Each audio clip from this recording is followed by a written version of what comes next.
नमस्कार। आज मैं आपको एक पते की बात बताने वाली हूँ और उस पर गौर ज़रूर करना आप उस पर।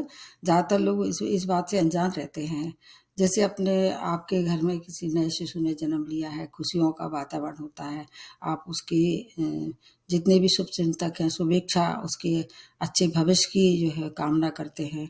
हर क्षेत्र में सफलता हो, हेल्थ अच्छी हो, वैवाहिक संबंध अच्छे रहें, करियर अच्छा रहे और लॉन्ग लाइफ हो, मतलब उसकी आयु भी कैसी दीर्घ हो।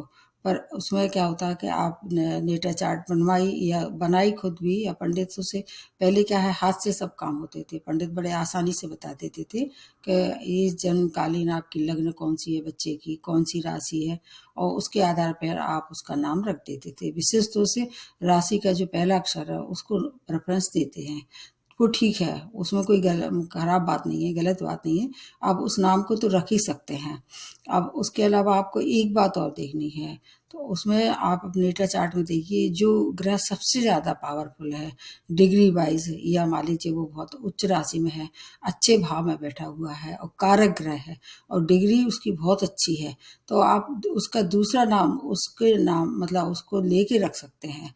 उससे क्या होगा कि जो उसका प्रभाव जो होगा उस ग्रह का, उसकी जो शुभता होगी, उससे आपके जीवन के जो आपके बच्चे के संघर्ष हैं, हर तरह के जो भी परेशानी है, स्वतः ही आपको रास्ता मिलता जाएगा। मैं ऐसा तो नहीं कह सकती हूँ कि पूरा जीवन बदल जाएगा, लेकिन अगर रास्ता सुगम हो जाए, अच्छा हो जाए और जीवन सफल हो जाए, जिस काम में उसकी रुचि है उस काम में उसको सफलता मिलती रहे, तो ये सबसे ज़्यादा अच्छी बात होती है। उसमें कुछ बातें और देखनी होती हैं, जैसे कि मान लीजिए कोई ऐसा ग्रह है जो कि बहुत पावरफुल है, लेकिन उस पर्टिकुलर राशि के लिए या लग्न के लिए अकारक है, मतलब उसके लिए शुभ नहीं है। तब उस स्थिति में फिर आप उसको दूसरे नंबर पे देखना चाहिए कि दूसरे नंबर का कारक ग्रह कौन सा है, उसकी डिग्री कितनी है, कितना पावरफुल है, जैसे मित्र राशि में है या अपनी उच्च राशि में है, या मतलब कहाँ बैठा है। फिर उसके आधार पे उसको सेकंड नंबर पे उसको प्रेफरेंस दीजिए, तो आपका बच्चे का जो है जीवन काफ़ी कुछ परेशानियों कम होगी, संघर्ष कम होगा।